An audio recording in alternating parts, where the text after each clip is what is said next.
A sandwich, a nameless man, a fearless little girl, and then an identity rediscovered, a city awakened, and a movement that swept across America, all from one simple act of kindness. In the bustling heart of Arizona, where gleaming glass towers reflect the early morning sun, there was a small neighborhood called Sunridge, a tight-knit community as close as family. On the third floor of an old red brick building lived a little girl named Nia Carter, 9 years old, with bright eyes like the morning sky and curly pigtails that bounced with every step she took. Though their apartment was small, just a little over 600 square feet, it was always filled with laughter, the sweet scent of cinnamon rolls baking in an old oven, and colorful drawings taped to the fridge. It was a warm little world nestled inside a cold city. That Friday afternoon, after school let out, Nia strolled, as she always did, toward the tiny park 2 blocks from campus, where she loved playing on the slide or simply sitting on the swings, watching the clouds drift by. But today, something unusual caught her eye. Sitting on a worn wooden bench near the playground was a middle-aged man, his hair and beard unkempt, jacket threadbare, shoes looking like they'd weathered a long, harsh winter. He sat hunched over, arms wrapped around his stomach, eyes distant and unfocused. Nia stopped in her tracks, her heart tightening when she heard his stomach growl softly. From her little unicorn backpack, Nia rummaged with the lunch her mother had packed that morning, a peanut butter and strawberry jelly sandwich, her favorite. She hesitated for a second, then walked over to the man. "Mister?" Nia said, her voice small but steady. The man looked up. His tired eyes softened when he saw her face. I thought maybe you're hungry," she said, holding out the neatly wrapped sandwich. He froze. Then, after a pause, smiled, the first real smile in weeks, and reached out with trembling hands. "What's your name?" "Nia," she replied. "What's yours?" "Mac," he said, slowly peeling back the wrapper. "Thank you, Nia. You have no idea how much this means." The two of them sat side by side on the faded bench, one tall and worn, the other small and curious. Nia swung her legs as she watched Mac eat the sandwich with quiet delight. She didn't know that this tiny act of kindness would become the first step in a journey that would change both their lives, in ways neither of them could have imagined. The next morning, in the little apartment on the second floor of Building 8 on Arizona Street, Danielle Carter was brewing coffee when a sudden knock pounded at the door. Something in her gut tightened.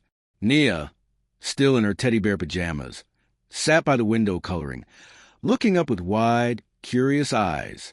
Danielle walked over and opened the door. Standing before her were 2 police officers, a tall man and a woman with a stern face. The man spoke first, his voice calm and respectful.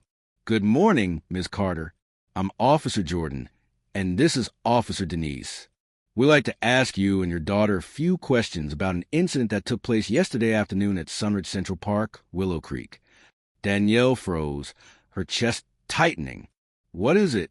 Is something wrong?" Officer Denise spoke gently. "A homeless man was found unconscious near a park bench. We believe he spoke with your daughter, Nia, a few hours earlier. We just need to verify a few details." Danielle glanced at Nia. The little girl had tiptoed closer, eyes wide. "Was it Uncle Mac, Mommy?" Officer Jordan smiled and crouched down to Nia's eye level. "Can you tell me how you met him, sweetheart?" Nia nodded. Her voice was small, but clear. "I saw him sitting alone on the bench. He was hungry. I gave him my sandwich. He said thank you, and then we talked a little bit." A warmth mixed with worry rushed through Danielle. She placed a hand on her daughter's shoulder and said softly, "My daughter is very careful. She just wanted to be kind." Officer Denise nodded in agreement. "We don't suspect anything, Miss Carter, but since Mac was last seen speaking with someone before the incident, we need to clarify everything so the hospital can proceed appropriately." After a few more questions, the officers left.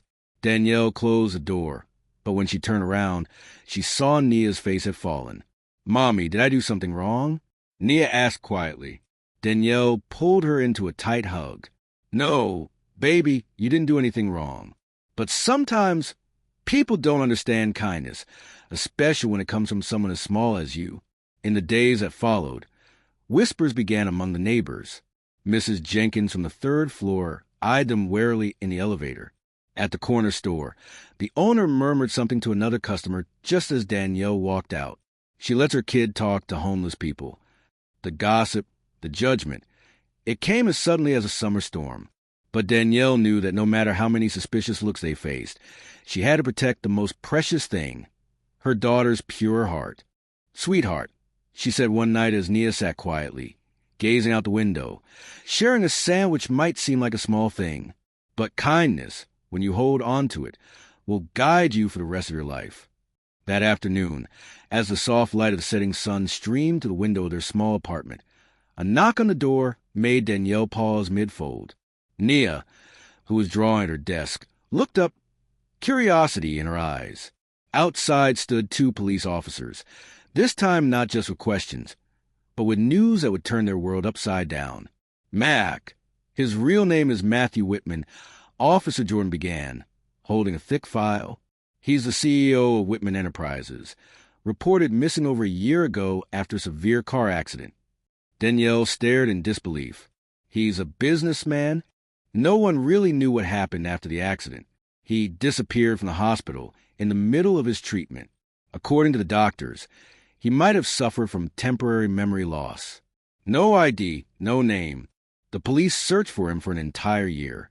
Nia looked up, her lips pressed together. "I didn't think he was anyone important. I just thought he looked hungry." Officer Jordan smiled. "And it was you, your small act, that changed everything." After eating the sandwich Nia gave him, he started mumbling a few things. Little fragments of memory began coming back. "What kind of things?" Nia asked, eyes wide. "The first thing he said was, 'Maria used to make this for me.' Doctors later confirmed that Maria was his late wife. Then he mentioned his son's name, Johnson.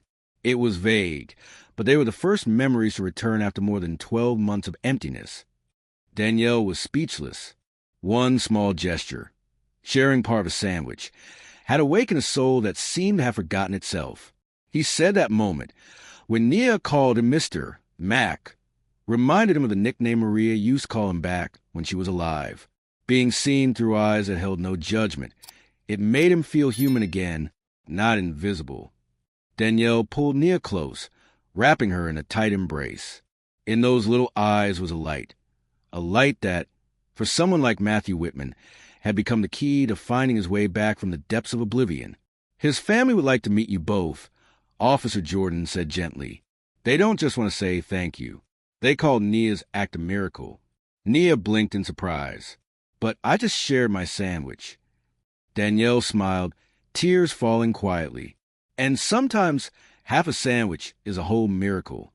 On Sunday morning, soft sunlight poured through the window of their small apartment in Sunridge, Arizona.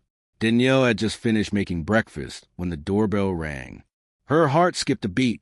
Today, she and Nia would meet the real family of Mac, now known by his true name, Matthew Whitman. Danielle opened the door and was met with a sight she hadn't expected. A middle-aged man with silver-streaked hair, eyes gentle yet full of emotion, standing beside an elderly woman and a young man who looked about college age. They were dressed simply, but carried a quiet dignity. "Hello," the woman spoke first, her voice trembling. "I'm Margaret Whitman, Matthew's wife, and this is our son, Johnson." Matthew stepped forward slowly, his eyes fixed on Nia, the little girl peeking out from behind her mother's dress, half curious, half shy. He began, his voice shaky. "She was the light that pulled me out of the darkness." Danielle placed a hand gently on her daughter's shoulder and nudged her forward. "Say hello, sweetheart." Nia looked up, her voice barely louder than a kitten's. "Hi, Mr. Mac." "I mean Mr. Matthew." All 3 adults laughed softly, emotion catching in their throats.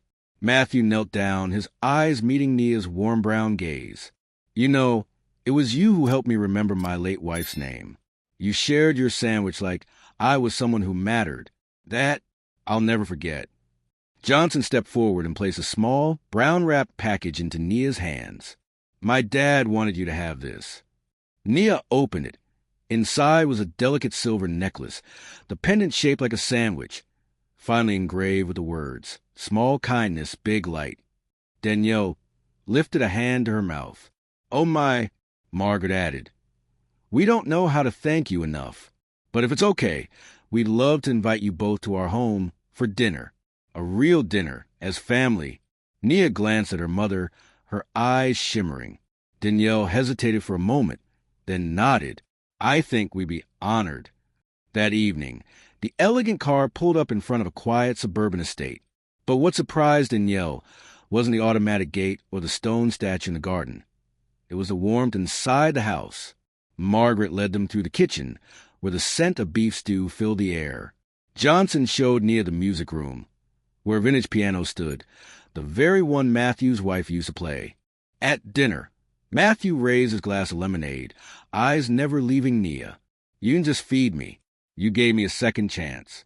And our whole family will be grateful to you forever. Danielle squeezed her daughter's hand tightly. She couldn't find the words, only the sting in her eyes. In that cozy home filled with golden light and laughter, she understood. Her daughter's simple act of kindness had opened an entirely new chapter for both families. On a weekday morning, sunlight filtered through the curtains of their small apartment in Sunridge. Danielle was preparing coffee when the phone rang. On the other end, Margaret Whitman's voice bubbled with excitement. Danielle, Matthew and I have an idea, and we couldn't think of anyone better than you and your daughter. Less than an hour later, the familiar black SUV pulled up in front of their door. This time, the entire Whitman family had come, not to say thank you, but to invite them into something even greater.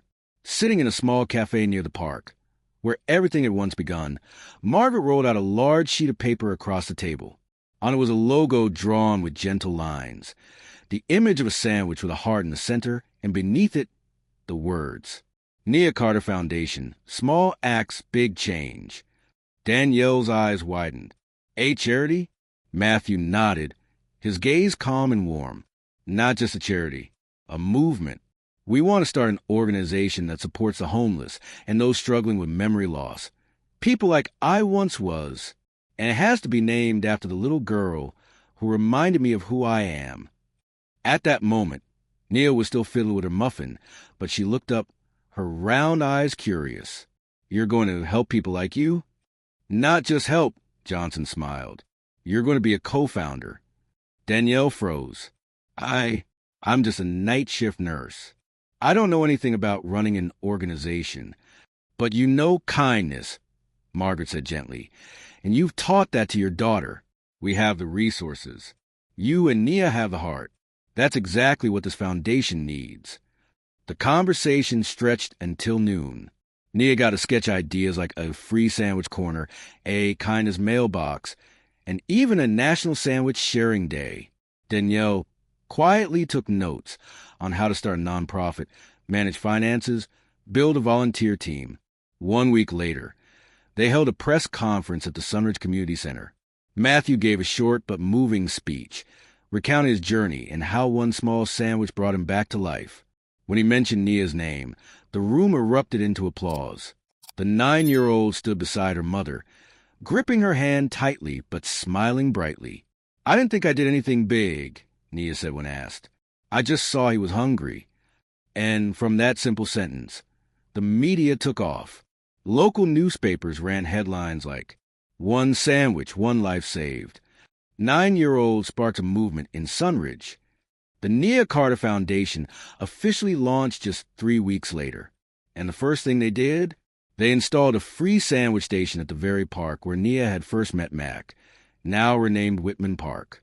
3 weeks after the foundation's launch, the once quiet neighborhood of Sunridge came alive with the unveiling a new sign at the end of the street. Hartwell Center, where kindness begins. A once-abandoned 2-story building had been renovated into First Community Hub, funded by the Nia Carter Foundation. The windows were painted in warm tones, and a simple hand-carved wooden plaque hung at the entrance. Welcome, neighbor. On the morning of the grand opening, the neighborhood buzzed with unusual energy.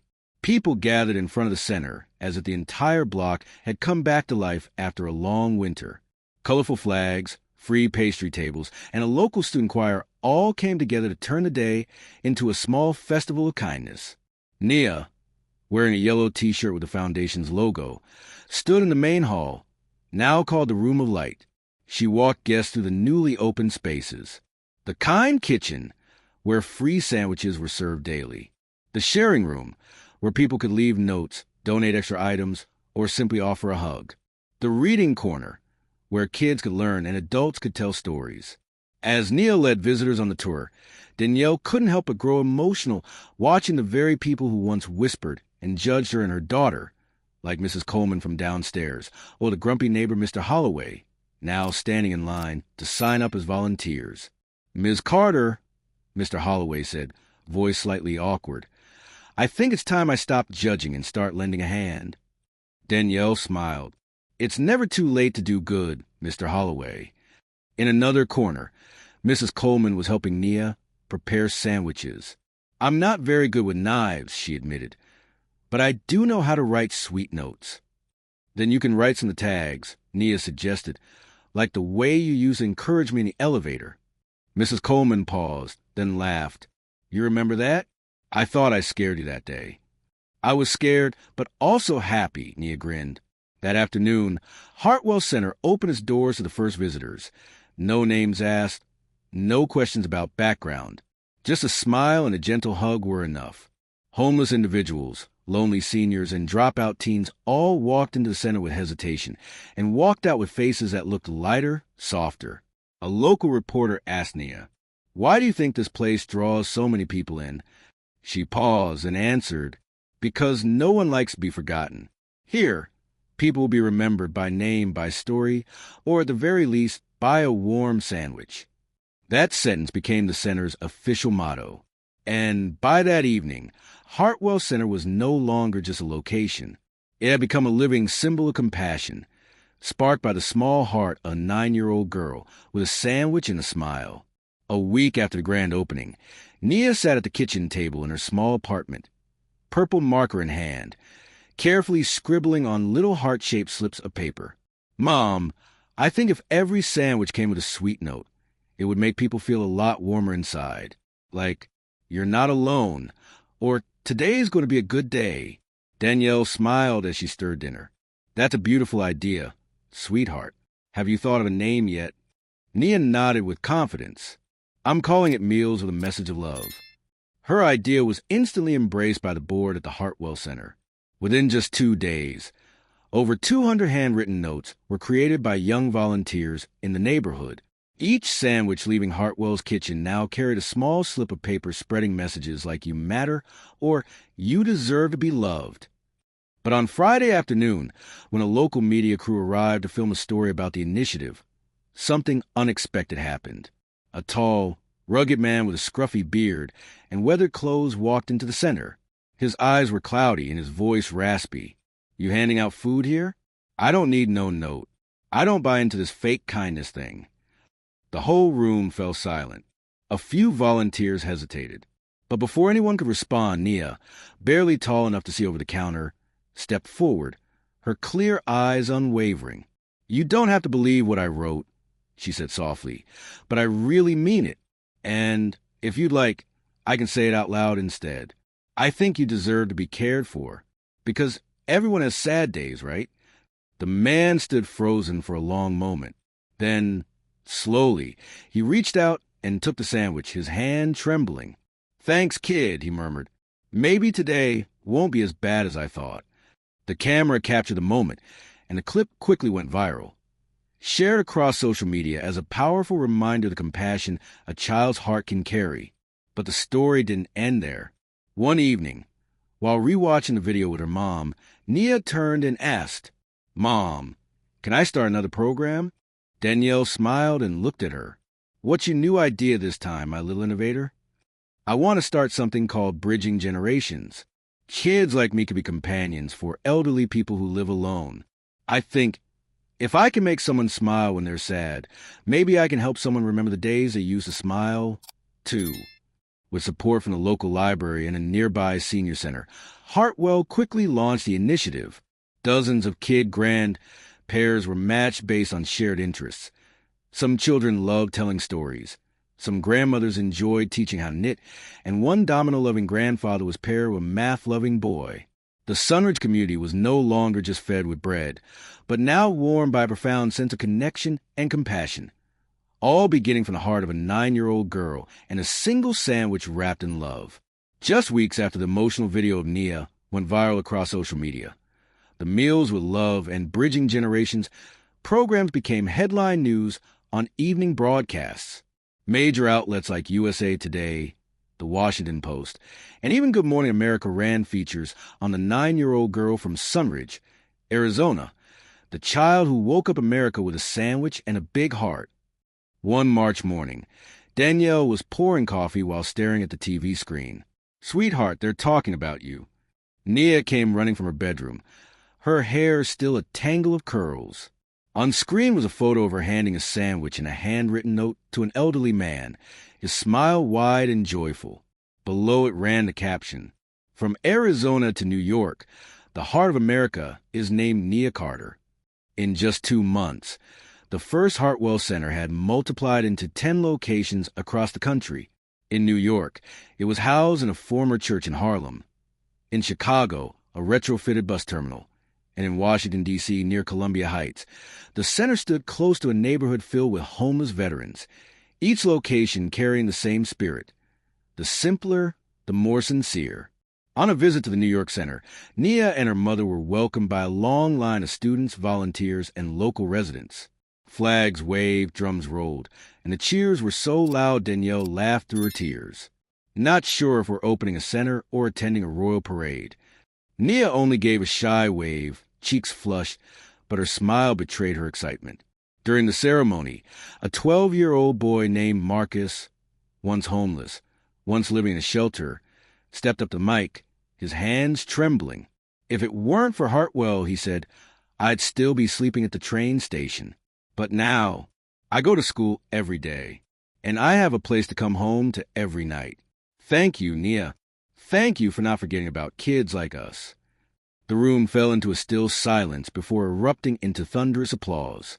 Danielle wiped away her tears, and Nia, instead of delivering the formal speech she had prepared, simply held Marcus's hand and whispered, "Thank you, too, because you showed me that you deserve the whole world to care." That day's event was later broadcast on CNN's Inspiring People of the Year segment. The media dubbed Nia the Little Ambassador of Compassion. Matthew Whitman, now fully recovered, and his family became major donors for the program's nationwide expansion. Hartwell Centers began springing up in Los Angeles, Seattle, Atlanta, and even in rural parts of Mississippi, where support had been scarce. Young volunteers were trained. Local churches, schools, and organizations joined hands to build something lasting. Each center had its own story. But no matter where it stood, people spoke of a young black girl with curly hair who changed an entire system with nothing but kindness. One afternoon in Sunridge, as golden sunlight streamed through rows of old red brick houses, Danielle Carter was organizing boxes of food in the Hartwell Center pantry when she heard a soft knock at the door. When she opened it, Mrs. Coleman, the woman who used to be the most disagreeable neighbor on the block, stood before her, holding a bag of homemade cookies. "I made an extra batch of oatmeal cookies today," she said, her voice softer than usual. "I thought maybe the kids here would like them." Danielle froze for a moment.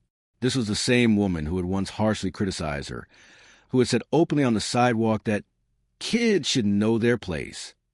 And yet here she was now, her face no longer stern but touched with a quiet kind of gratitude. "I was wrong, Danielle," she admitted as they carried the cookies inside together. "I thought I understood everything about this world. But your daughter..." With just one sandwich, she taught the whole neighborhood about compassion. Danielle gave a soft smile, her heart slowly warming. "Thank you for saying that. Nia will be happy to hear it." It wasn't just Mrs. Coleman.